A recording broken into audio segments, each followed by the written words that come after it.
요한복음서 14장 1절에서 3절. 너희는 마음에 근심하지 말라. 하나님을 믿고 또한 나를 믿으라. 내 아버지 집에 거할 곳이 많도다. 그렇지 않으면 내가 너희에게 말해 주었으리라. 내가 너희를 위해 처소를 예비하러 가노니 가서 너희를 위해 처소를 예비하면 내가 다시 와서 너희를 내게로 받아들여 내가 있는 곳에 거기에 너희도 있게 하리라. 아멘. 골로새서 3장 1절에서 10절입니다. 그러므로 너희가 그리스도와 함께 일으켜졌거든 위에 있는 그것들을 추구하라. 거기에는 그리스도께서 하나님 오른편에 앉아 계시느니라. 위에 있는 것들에 너희의 애착을 두고 땅에 있는 것들에 두지 말라. 너희는 죽었고 너희 생명은 그리스도와 함께 하나님 안에 감추어져 있느니라. 우리의 생명이신 그리스도께서 나타나실 때에 그때 너희도 그분과 함께 영광 가운데 나타나리라. 그러므로 땅에 있는 너희 지체들을 죽이라.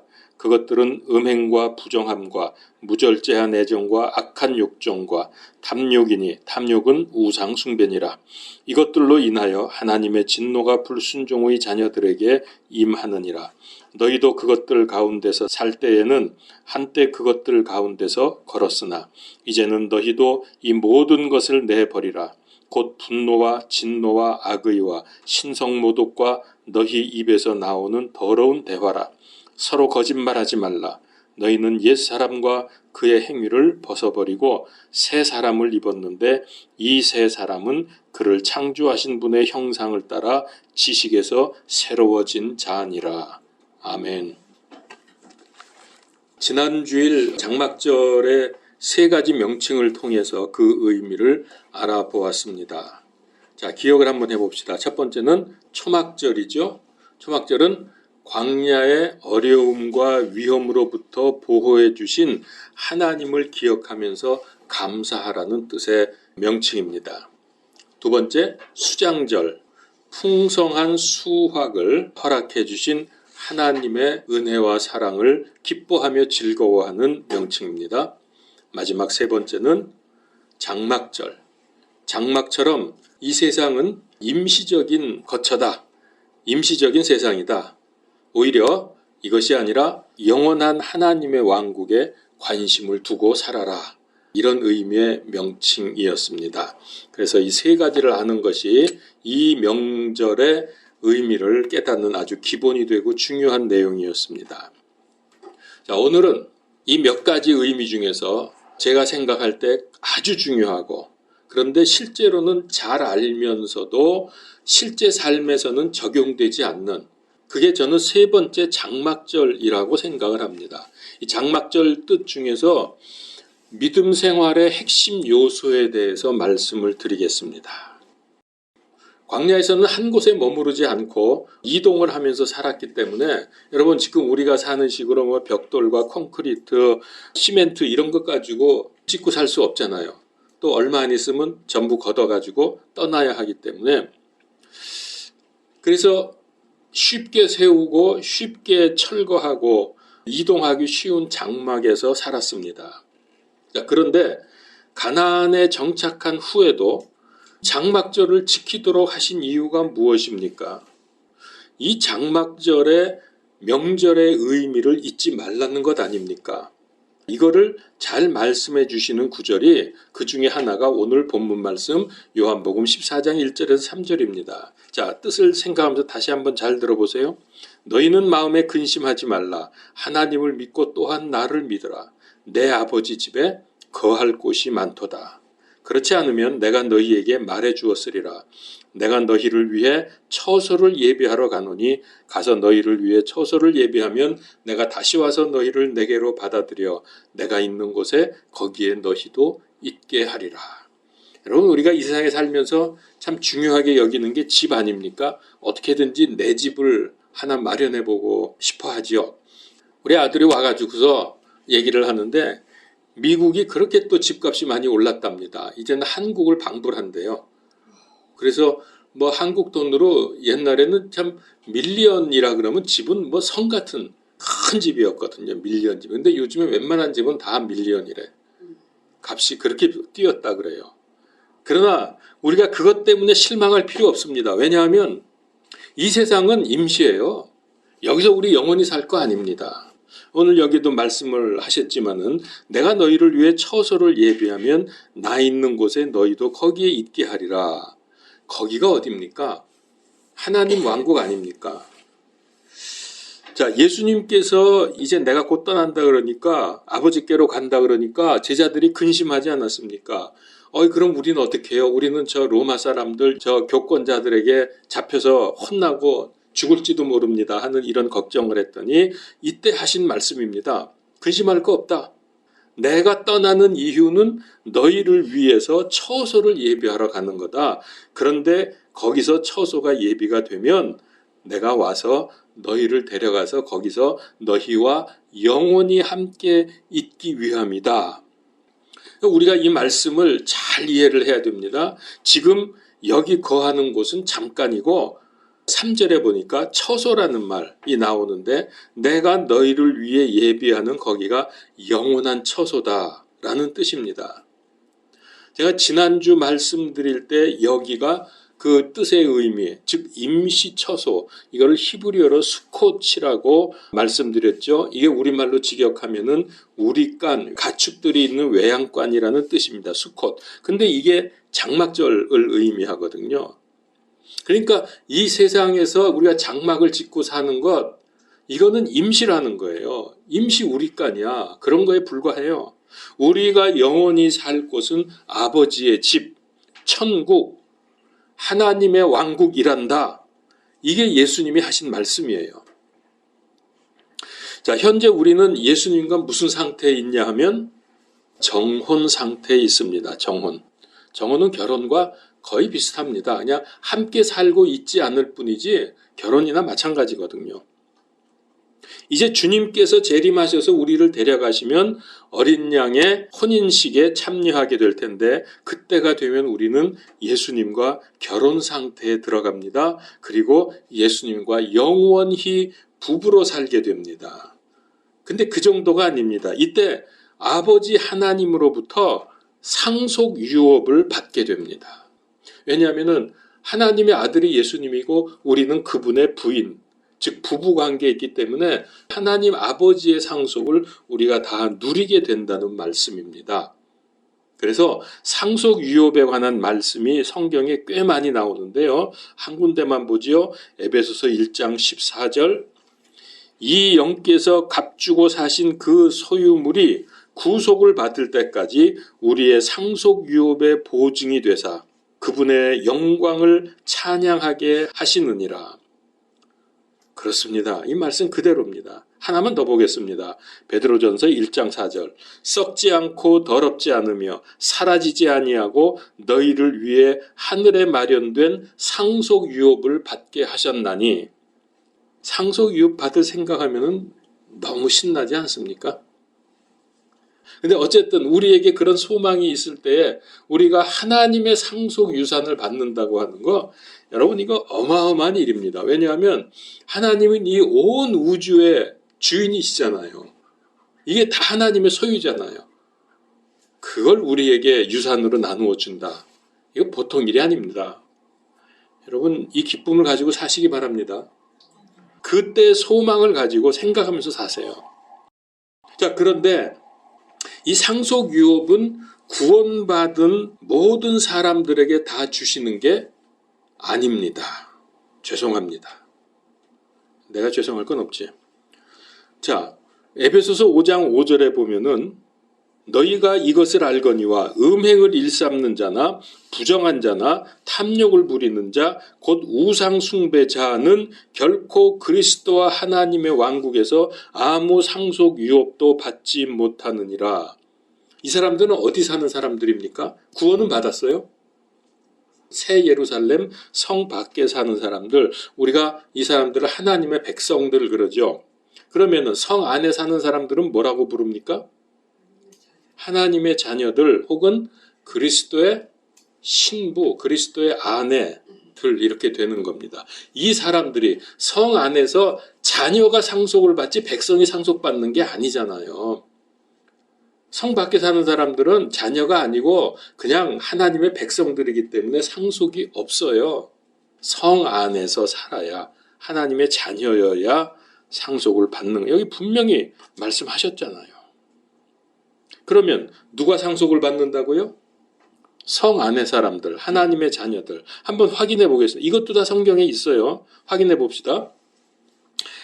사도행전 20장 32절에 이제 형제들아 내가 너희를 하나님과 그분의 은혜의 말씀에 맡기노니 이 말씀이 너희를 능히 든든히 세워 거룩히 구별된 모든 자들 가운데서 너희에게 상속 유업을 주리라.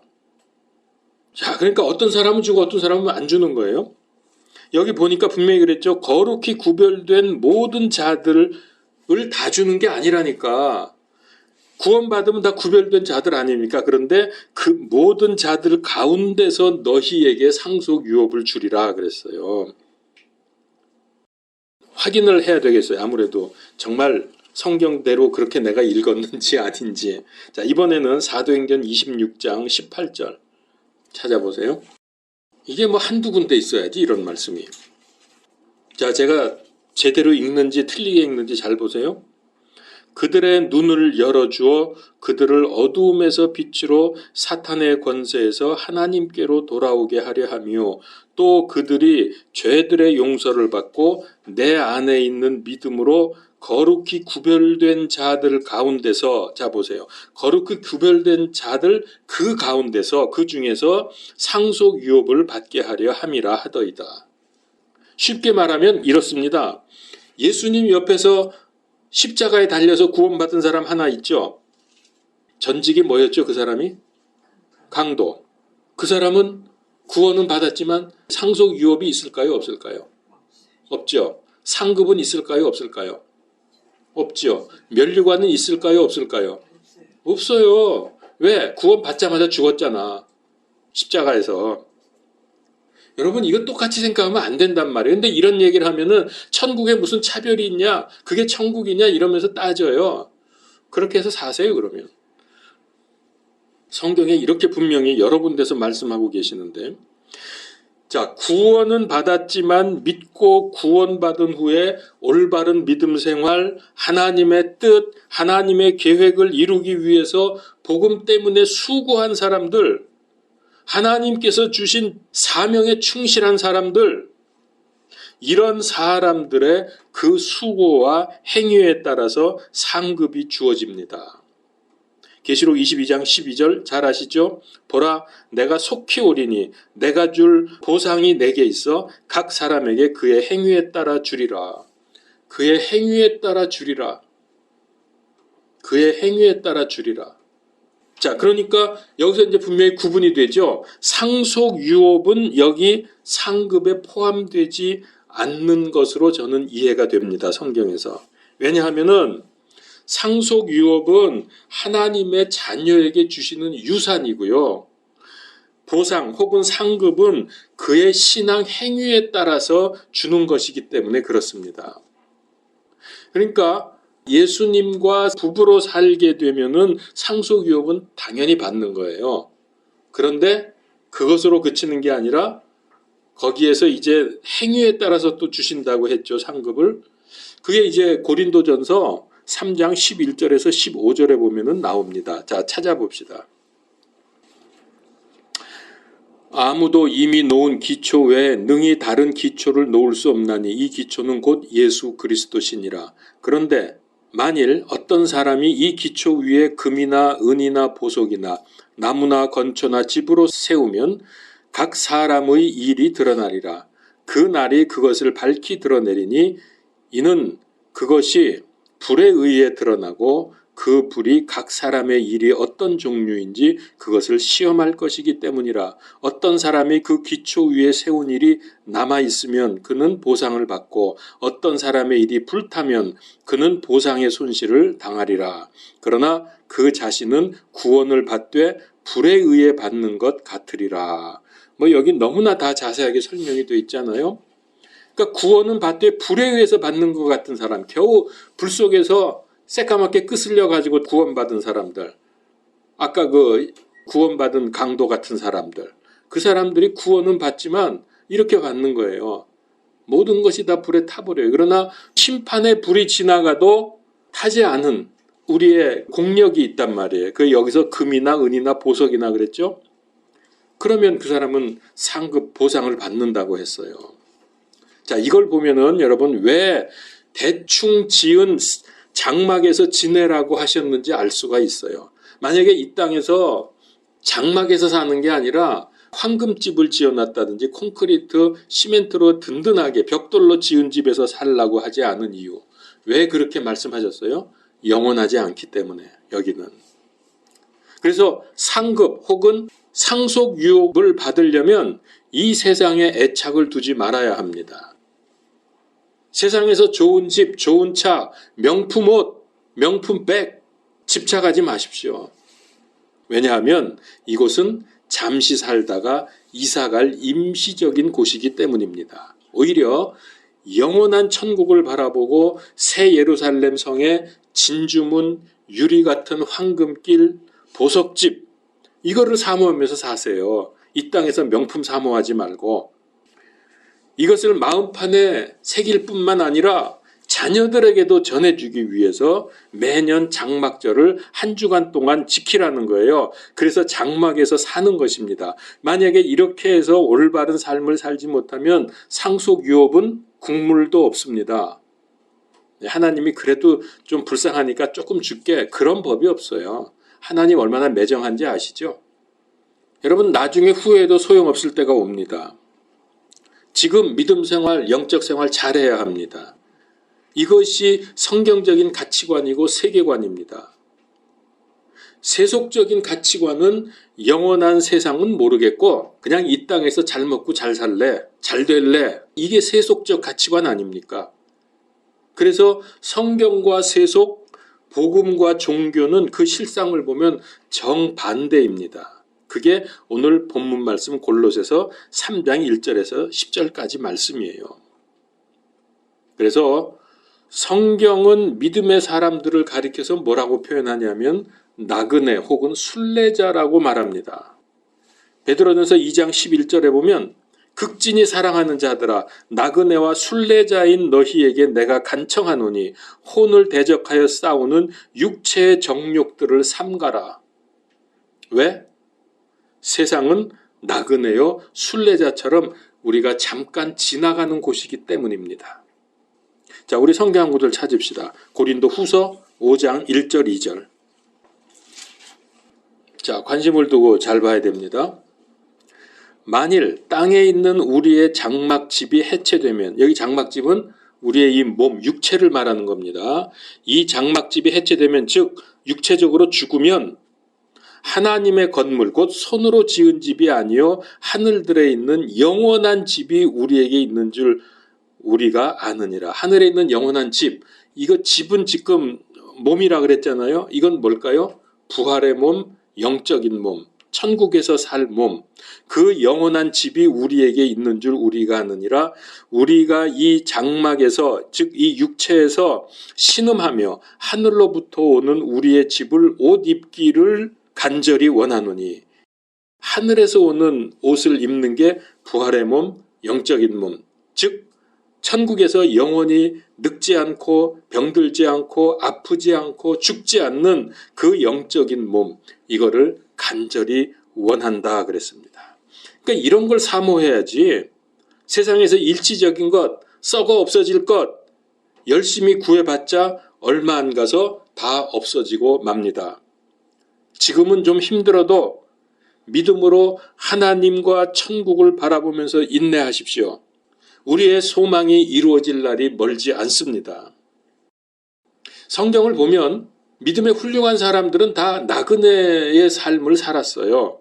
아브라함이 그랬죠. 히브리서 11장 8절에서 10절에 보니까 믿음으로 아브라함은 부르심을 받아 훗날 상속 재산을 받게 될 곳으로 나가면서 순종하였고 자기가 어디로 가는지 알지 못한 채 나갔으며 믿음으로 그는 낯선 나라에 머무는 것 같이 약속의 땅에 머물렀고, 그러니까 아브라함은 약속의 땅에 머물렀는데도 낯선 나라에 사는 것처럼 그렇게 살았다는 거예요. 왜? 나그네니까, 순례자니까.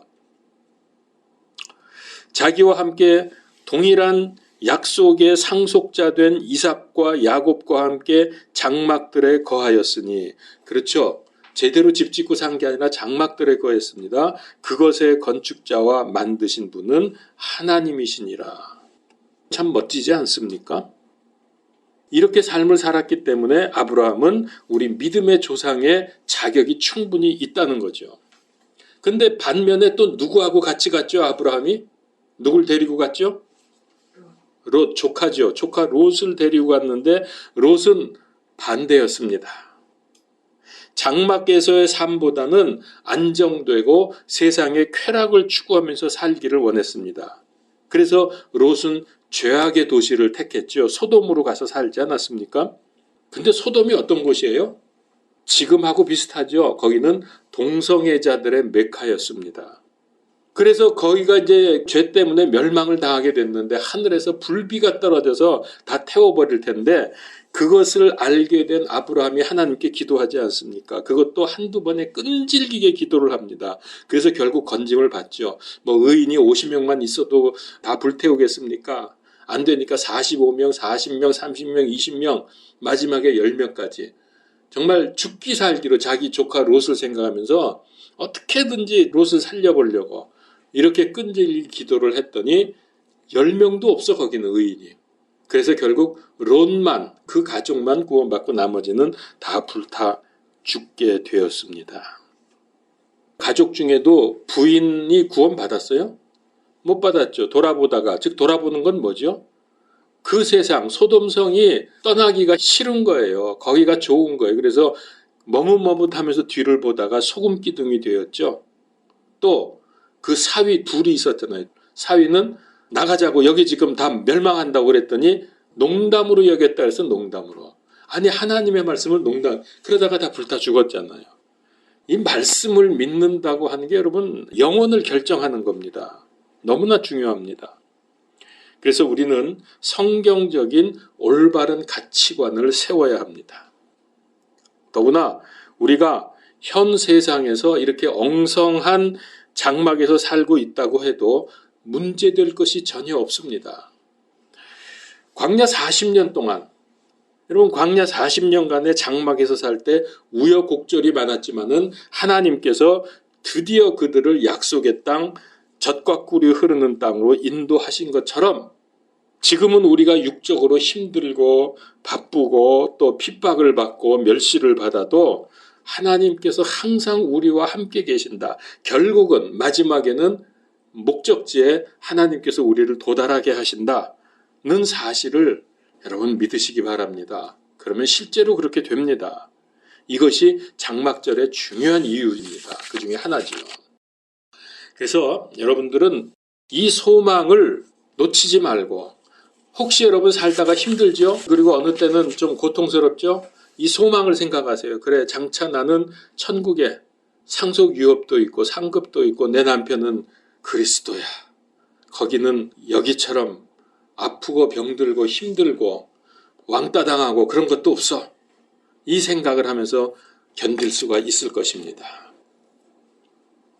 하나님께서 광야 생활할 때 성막을 지으라고 하셨잖아요. 거기는 하나님이 계시는 곳입니다. 성막은. 레위인들로 하여금 어디로 이동을 하든지 성막도 전부 탁탁탁 접어가지고서 이동할 수 있도록 설계도를 만들어 주셨죠. 왜 그랬어요? 성막에 언약궤가 있는데, 지성소 안에 성막이라는 것은 언약궤를 둠으로 해서 하나님께서 너희와 함께 하신다는 것을 눈으로 보여주는 거거든요. 이스라엘과 함께 하신다는 것을 눈으로 보여주기 위해서 성막을 짓게 하시고 거기에 언약궤를 두게 하신 것입니다. 그러니까 이 광야의 첫 번째 지은 성막도 사실은 임시로 지어진 것입니다. 그 다음에 가나안에 들어가서는 성전을 지었잖아요. 솔로몬이 성전을 지었는데 여러분 이것도 영원한 성전이 아니었습니다. 이 성전이 없어져 버렸죠. 영원한 게 아닙니다. 언제 없어졌느냐? 완전하고 참 성전인 예수 그리스도께서 오실 때까지 하나님께서 함께 하시기 위해서 임시로 지으라고 한 곳이 성막이고 성전입니다. 진짜 성전은 예수님이었어요. 그래서 이 성전을 헐라 내가 3일 만에 다시 일으키리라 그랬을 때 이 말을 못 알아들었잖아, 사람들이. 그게 바로 예수님의 십자가의 죽음과 부활을 말한 건데, 야, 네가 40년이 넘도록 지금 아직도 다 완성을 못한 걸 네가 3일 만에 다시 지어? 그러면서 화를 냈잖아요. 거짓말한다고. 영적인 눈을 열어야 합니다. 이거 볼 줄 모르면 망하는 거예요. 그래서 이 성막이나 성전이나 우리 인간들이 거하는 이거 다 임시 거처일 뿐입니다. 이걸 기억해야 돼요. 드디어 메시아이신 예수 그리스도께서 오셔서 돌로 지은 성전을 헐어버리시고 3일 만에 다시 완전한 참 성전으로 부활하셨습니다. 성전을 세우셨습니다. 이것이 십자가와 부활 사건입니다. 자, 이제 신약 시대가 시작이 되면서 믿음의 사람들과 늘 함께 하시기 위해서 하나님께서는 이제 어떻게 우리와 함께 하십니까? 돌로 지은 성전 다 무너뜨렸어요. 사람들이 거기에 자꾸 신경 쓰니까 어떻게 무너졌어요? 로마가 와가지고 다 부셔버렸잖아요. 그래서 돌 위에 돌 하나도 남지 않고 다 없어져 버렸죠. 왜 그랬을까요? 아니, 하나님이 계시는 성전인데 왜 그렇게 무너뜨려요? 이제는 돌로 지은 성전에 계시는 하나님이 아닙니다. 이제는 어디에 계시냐? 내 안에. 그 예수님, 성전이신 예수님께서 영으로 내 안에 계시는 거예요. 여러분 이거 믿습니까? 예수님께서 성령으로 아예 우리 안에 들어와 계십니다. 고린도전서 3장 16절 너희가 하나님의 성전인 것과 하나님의 영께서 너희 안에 거하시는 것을 너희가 알지 못하느냐? 아직도 알지 못해요? 고린도전서 3장 23절 너희는 그리스도의 것이요 그리스도는 하나님의 것이니. 여러분 얼마나 강력한 말씀이십니까? 이 말씀을 알면서도 부모 없는 고아처럼 의심하고 비실거리면서 살 겁니까? 내 안에 하나님이 계시다는데? 우리가 하나님 아버지를 믿음으로 그분의 능력을 힘입어서 당당히 살면서 그분의 뜻을 이루어 간다면 세상 사람들 앞에서 하나님을 높이는 삶이 됩니다. 우리가 이렇게 살아야 돼요. 하나님을 욕먹이지 말고 제발 하나님을 높이면서 살아야지. 하나님의 능력을 누리면서 사는 게 그게 높이면서 사는 겁니다. 그분이 내 안에 계시는데 여러분 힘들어하면서 언제까지 이 어두운 터널 언제나 끝나나 하면서 한숨만 지을 것입니까? 만약에 그렇다고 하면 여러분 그 터널은 끝나지 않을 것입니다. 언제 이게 끝나요? 내 안에 계신 하나님 누리고 기뻐하고 감사할 때 터널은 끝납니다. 그래서 우리와 함께 하시는 하나님을 누립시다. 그분은 어떠한 상황, 심지어 우리가 죄를 지어도 떠납니까? 안 떠납니까?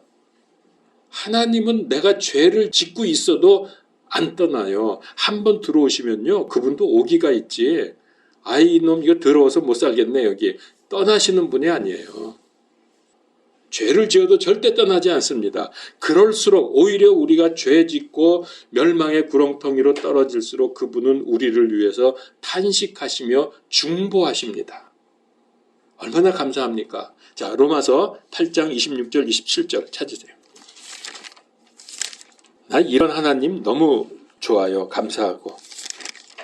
자, 우리가 죄의 구렁텅이로 빠져도 이렇게 하신다는 거예요. 보세요. 26절에 이와 같이 성령님께서도 우리의 연약함을 도우시나니. 보세요. 연약함을 도우신다 그랬죠. 우리가 마땅히 기도할 바를 알지 못하나 성령님께서 말로 할 수 없는 신음으로 친히 우리를 위해 중보하시느니라. 여러분 성령님이 우리를 위해 중보하시면 그거 얼마나 힘이 있겠습니까? 마음을 살피시는 분께서 성령님의 생각이 무엇인지 아시나니 이는 그분께서 하나님의 뜻대로 성도들을 위해 중보하시기 때문이니라. 아멘. 그러니까 여러분, 이 말씀을 아시고 나도 모르게 지금 죄를 짓고 있다. 내가 지금 왜 이러지 하고 생각이 들 때 재빨리 돌아오시면 돼요. 왜? 내가 깨닫게 된 것도 우리 성령님께서 중보하시기 때문이에요. 얼마나 감사합니까? 그러면 이런 하나님, 이런 성령님께서 우리와 언제까지 함께 하십니까? 언제까지? 교회 있을 때까지만, 교회 나가면은 안 계세요? 언제까지냐? 성경에 있죠. 마태복음서 28장 20절. 내가 세상의 끝날까지 항상 너희와 함께 있느니라. 언제까지? 끝까지.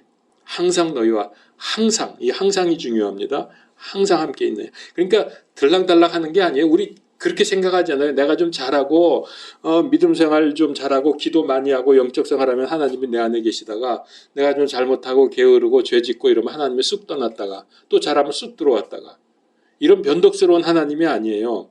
항상 너희와 함께 있느니라. 자, 신부인 교회가 신랑인 예수 그리스도를 맞이하기 위해서 해야 할 가장 중요한 준비. 우리는 이 준비를 해야 되죠. 그게 뭐냐 하면 세속에 물들지 않고 신랑이 오심을 기다리십시오. 신랑 오기를 기다리면서 딴 남자 자꾸 볼 수는 없잖아요. 네? 딴 남자 자꾸 보는 거 뭐예요? 그 로마서 7장에 보면은 나오죠. 죄 짓고 자꾸 세상 끌려가는 거. 그 간음하는 거 아닙니까? 아니, 신랑 기다리는데 그럴 수는 없죠. 그래서 우리가 세속에 물들지 말고 신랑의 오심을 기다리면서 나를, 자신을 정결하게 믿음으로 단장하는 것입니다. 그렇게 하면 상속 유업과 상급과 면류관이 쌓입니다. 이렇게 살아야 돼요. 지금도 늦지 않습니다. 늦지 않았습니다. 그런 말 있잖아요. 늦었다고 생각될 때가 가장 빠른 때다 그랬죠? 예, 맞는 말입니다. 우리 복음 아닙니까? 그래서 복음이죠. 여러분, 기회가 있을 때 정신 차리고 깨어 있어야 합니다. 누가복음서 12장 37절 주인이 와서 그 종들이 깨어 있는 것을 보면 그 종들은 복이 있도다. 깨어 있어야 돼요. 로마서 13장 11절 또 때를 알거니와 지금이 우리가 잠에서 깨어야 할 바로 그때이니 이는 지금 우리의 구원이 우리가 믿었을 때보다 더 가까이 있기 때문이라. 그렇죠. 우리가 처음 믿었을 때보다 지금이 더 가까운 걸 당연하죠. 지금 우리는 7명절 중에서 장막절을 알아가고 있습니다. 이 장막절은 마지막 명절이기 때문에 역사의 종말을 예표합니다. 역사의 종말. 자, 역사의 종말에는 엄청난 일 2가지가 있습니다. 구원, 심판. 이 2가지가 있어요. 그런데 구원받은 사람들에게도 심판이 있습니다. 그리스도의 심판석, 그리스도 심판석에 있을 때 거기서 상급 심판 그리고 불신자들의 심판은 또 따로 있죠. 왜 불신자들을 그냥 지옥에 보냅니까? 뭘 또 심판을 해가지고 보냅니까? 그 이유는 우리가 이렇게 추정을 합니다. 자기가 왜 불호수에 던져져야 되는지 그 이유를 알고 가야죠. 모르고 가면 안 되니까. 그래서 심판대에서 너는 이러이러하고 해서 너는 죄를 많이 졌는데 예수님 안 믿어서 죄가 없어지질 않았어. 넌 불지옥이야. 불호수야. 이유를 분명히 알려주시는 거죠. 자, 우리가 받을 상급에는 3가지가 있죠. 성경에 의하면 면류관이 있고 상급이 있고 상속 유업이 있습니다. 우리가 그리스도 심판석에 섰을 때 어떻게 해야 상을 받을 수 있을까? 어떻게 해야 이런 것들을 많이 받을 수 있을까? 성경에 있는 거 몇 구절만 말씀을 드리겠습니다. 첫 번째, 말씀을 지켜야 합니다. 말씀대로 순종해야 합니다. 시편 19편 11절 주의 종이 또한 그것들로 경고를 받나니 그것들을 지킬 때에 큰 보상이 있나이다. 예, 그것들이 말씀이거든요. 말씀을 지킬 때 큰 상급이 있다 그랬어요. 말씀을 지키면서 살아야 돼요. 순종하십시오. 또 누가복음서 6장 27절에서 31절. 여기 말씀대로 하면 여기도 상이 클 거라고 말합니다. 그러나 내가 듣는 너희에게 이르노니 너희 원수들을 사랑하며 너희를 미워하는 자들에게 선을 행하고 너희를 저주하는 자들을 축복하며 악의를 품고 너희를 다루는 자들을 위해 기도하라. 또 내 뺨을 치는 자에게 다른 뺨도 내주며 내 겉옷을 빼앗는 자가 내 덧옷도 가져가는 것을 금하지 말라. 내게 구하는 모든 자에게 주고 내 물건들을 빼앗는 자들에게 다시 달라고 하지 말며 사람들이 너희에게 해주기를 바라는 대로 너희도 그들에게 그와 같이 하라. 여러분 이거 쉬워요? 어려워요? 어려운 사람은 어려운데 다시 생각하면 쉬워요. 뭐 이렇게 하라 그랬으니까 해. 그냥 달라면 주고 빼앗으면 그냥 뺏기고 싸우지 말어. 원수를 위해서 기도해줘. 왜? 하나님이 다 채워주시겠지 뭐. 그럼 어떻게 하라고. 난 다 줘버렸는데. 그 믿음이 있어야죠. 35절에 보면 오직 너희는 원수들을 사랑하고 선을 행하며 아무것도 바라지 말고 빌려주라. 그러니까 돌려받을 생각하지 말고 주라 이거예요. 그러면 너희 보상이 클 것이요 또 너희가 가장 높으신 이의 아이들이 되리니 그분께서는 감사하지 아니하는 자들과 악한 자들에게 친절하시니라. 하나님은 악한 자와 감사하지 않는 자에게 친절하시는데 우리도 분을 본받아서 이렇게 하라는 거예요. 한번 해봅시다. 뭐 맨날 어렵다고 안 된다고 그러지 말고 그래야 우리 성 안에 들어가서 신나게 상급 누리면서 우리 거기 가서도 새 예루살렘 성에 들어가서 우리 생명빛교회 성도님들 예수님께 그렇게 부탁합시다. 우리 가까운 데 모여 살게 해달라고. 웃겨요? 그러면 그냥 멀리 떨어져서 할까요? 서로 보지 말까요? 자, 두 번째. 이제 앞으로는 고난과 핍박의 때가 올 텐데 믿음 때문에 핍박을 받을 때에 물러서지 마십시오. 굉장히 큰 상급입니다. 이거. 누가복음서 6장 22절 23절. 사람의 아들로 인해 사람들이 너희를 미워하고 사람의 아들은 예수님 아닙니까 여기서. 그로 인해서 사람들이 너희를 미워하며 자기들의 모임에서 너희를 따돌리고 즉 왕따시키고 너희를 꾸짖으며 핍박하고 너희 이름을 악한 것으로 여겨 내버릴 때 너희에게 뭐가 있도다? 복이 있도다. 그날에 너희가 즐거워하며 기뻐 뛰놀라. 보라 하늘에서 너희 보상이 크니라. 너희들의 조상들이 대언자들을 그런 식으로 행하였느니라.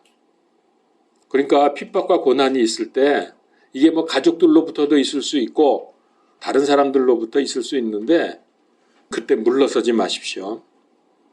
세 번째, 성경에 은밀 시리즈 있는 거 아십니까? 이 은밀 시리즈 뭐냐? 사람들 앞에서 자랑하지 말고 하나님 앞에서 은밀하게 행하라. 내가 하는 거 사람들에게 드러내려고 하지 말고 하나님 앞에서 은밀하게 행하라. 자, 은밀한 구제가 있습니다. 마태복음서 6장 4절에 너희 구제하는 일이 은밀한 가운데 이루어지게 하라. 그리하면 은밀한 가운데 보시는 내 아버지께서 친히 내게 드러나게 갚아주시리라. 또 은밀한 기도 6절에 보면은 오직 너는 기도할 때 내 골방으로 들어가 내 문을 닫고 은밀한 가운데 계시는 내 아버지께 기도하라. 그리하면 은밀한 가운데 보시는 내 아버지께서 내게 드러나게 갚아주시리라. 또 있어요. 은밀한 금식 18절. 내가 금식하는 것을 사람들에게 보이지 말고 은밀한 가운데 계시는 내 아버지께 보이라. 그리하면 은밀한 가운데 보시는 내 아버지께서 내게 드러나게 갚아주시리라. 은밀하게 하라는 거 많잖아요. 그러면 어떻게 한다고요? 하나님이 갚아주신다고. 근데 사람들에게 드러나게 하면 왜 안 갚아주세요? 이미 사람들에게 칭찬받았잖아. 그러니까 이미 상 받은 건데 뭘 또 하나님이 상을 주시겠어요? 받았는데. 그래서 은밀하게 할수록 남들 모르게 할수록 하늘의 상급이 쌓인다. 네 번째. 아까 우리 읽었는데요. 고린도전서 3장 11절에서 15절. 뭐 금이나 은이나 보석으로 짓는 사람도 있고 집을 뭐 건초나 뭐 지푸라기나 또 뭐였죠? 나무나 이런 걸로 집을 짓는 사람이 있다 그랬는데 자, 그리스도 안에서 믿음의 집을 어떻게 짓느냐에 따라서 상급이 달라집니다. 그래서 주님만 바라보고 믿음의 경주에 열심을 내십시오. 고린도전서 9장 24절. 너희도 상을 받도록 이와 같이 달리라. 믿음으로 달리십시오. 그러면 상을 받습니다. 다섯 번째, 세상에서 절제하고 죄를 얼마나 멀리 했는가에 따라서 상급이 주어집니다. 고린도전서 9장 25절. 이기려고 애쓰는 자마다 모든 일에서 절제하나니 그들은 썩을 관을 얻고자 하되 우리는 썩지 아니할 관을 얻고자 하느니라. 어떻게 해요? 이기려고 애쓰는 자마다 뭘 이겨요? 세상을 이기는 거예요. 무엇으로? 믿음으로. 그러려면 절제할 줄 알아야 돼요. 죄를 멀리해야 돼요. 여섯 번째, 모든 일을 죽게 하듯 진심으로 하라. 우리 크리스찬들 직장 생활하거나 뭐 할 때 남들 안 보면은 대충대충 하고 그냥 엉터리로 하고 그러지 말라는 거예요. 모든 일을 어떻게 하라고요? 죽게 하듯 하라. 골로새서 3장 23절 24절. 너희가 무슨 일을 하든지 마음을 다해 죽게 하듯 하고 사람들에게 하듯 하지 말라. 너희가 상속 유업의 보상을 주에게서 받는 줄 아나니 너희는 주 그리스도를 섬기느니라. 진심으로 최선을 다해서 일해야 돼요. 다 하나님이 보고 계시거든. 아무도 없네 그러고서 맘대로 하지 말고 엉터리로 하지 말고. 일곱 번째, 우리가 받을 상에는 면류관도 있다 그랬죠. 자, 첫 번째, 썩지 아니할 면류관이 있습니다. 썩지 아니할 면류관은 자신을 절제한 사람들에게 주십니다. 고린도전서 9장 24에서 27. 두 번째, 기쁨의 면류관. 이거는 복음을 전한 사람들에게 줍니다. 이 복음 전하고 나면 기쁨이 있잖아요. 상대방이 받든 안 받든 내가 복음 전했다 이런 기쁨. 그래서 기쁨의 면류관을 주는 것 같습니다. 데살로니가전서 2장 19절 20절. 그 다음에 세 번째, 의의 면류관. 이거는 주의 재림을 기다리는 사람들에게 주시는 면류관입니다. 왜 의의 면류관을 재림을 기다리는 자들에게 줄까요? 주의 재림을 기다리는 사람이 불의를 행할 수 없잖아. 재림을 기다리는데 바르게 살죠. 의롭게 살아야 되겠죠. 디모데후서 4장 8절. 네 번째, 생명의 면류관. 시험을 이기고 죽기까지 신실한 사람들에게 줍니다. 왜 이런 사람에게 생명의 면류관을 주냐면 죽었으니까, 죽기까지니까. 그럼 생명을 주시겠지. 생명을 내놓았으니까요. 야고보서 1장 12절. 계시록 2장 10절. 마지막 다섯 번째, 영광의 면류관. 이거는 양들을 돌본 사람들. 이거는 아마 목사님들이나 구역장이나 뭐 이런 사람들이 받을 수 있는 것 같습니다. 양들을 돌보았기 때문에. 베드로전서 5장 1절에서 4절. 또 이 영광의 면류관은 지혜로운 사람들에게 준다고 하셨습니다. 잠언서 4장 7절에서 9절. 제가 전에도 말씀드렸지만 면류관은 하나만 받는 게 아닙니다. 이렇게 저렇게 많이 하면 2개, 3개, 5개도 다 받을 수 있어요. 자, 마지막 여덟 번째입니다. 큰 여덟 번째. 여러분, 보물을 하늘에 쌓아두십시오. 이 세상에 쌓아두지 말고. 뭐 땅 사고 집 사고 예금 뭐 정기예금 통장예금 뭐 그냥 잔뜩 몇 억씩 쌓아놓으려고 하지 말고 하늘에 쌓아두라고요. 마태복음서 6장 20절. 오직 너희 자신을 위해 보물들을 하늘에 쌓아두라. 거기서는 좀과 녹이 부패시키지 아니하며 거기서는 도둑들이 뚫지도 훔치지도 못하느니라. 보물들을 하늘에 쌓아두는 방법이 무엇일까요? 누가복음서 18장 22절입니다. 예수님께서 말씀하시기를 내게 아직도 한 가지 부족한 것이 있으니 내가 가진 모든 것을 팔아 가난한 자들에게 나누어 주라. 그리하면 하늘에서 내게 보물이 있으리라. 그리고 와서 나를 따르라. 사실 이 구절은 많은데 그냥 이렇게 이것으로 마치겠습니다. 그래서 어떻게 하면 우리가 이런 상급, 상속, 유업, 면류관을 많이 받을 수 있겠냐? 제가 8가지로 말씀드렸습니다. 여러분 기억하시고 우리 마지막 때 이렇게 살아야죠. 이 중에서 최소한 한 가지라도 내가 좀 그동안 못한 거 한 가지라도 이렇게 살아야 되겠다 하는 거 하나 잡으세요. 좀 그러면서 살아야 크리스찬답지. 지금부터 죽는 날까지 혹은 휴거되는 날까지 그리스도 심판석에서 상 받는 일을 많이 하며 삽시다. 여러분 기도하십시오. 내가 어떻게 살아야 할 것인가? 하늘의 소망을 생각하면서 하늘의 상급을 생각하면서 얼마 남지 않았는데 당장 오늘 저녁에도 오실 수 있고 1년 후에 오실 수 있고 10년 후에 오실 수도 있고 그러나 매우 가깝다는 것은 우리가 알고 있는데 여러분 내가 어떻게 살 것이냐 말씀대로 살기를 마음에 다짐하시기를 바랍니다. 하나님 은혜를 감사합니다. 우리가 무엇이길래 이와 같은 큰 복을 준비해 놓으시고 우리를 기다리십니까? 우리는 죄인일 뿐이고 우리는 부족함 투성이인데 우리를 위해서 십자가에서 죽으시고 부활하신 우리 주 예수 그리스도 하나님 감사합니다. 게다가 상까지 주시겠다고 하니 무엇으로 주의 이 사랑과 은혜를 갚을 수가 있겠습니까? 오직 그저 감사할 뿐입니다. 이제 주님 이 천국의 소망을 가지고 이 땅에서 잠시 사는 동안 승리하며 살게 하여 주시옵소서. 예수 그리스도 이름으로 기도하옵나이다. 아멘.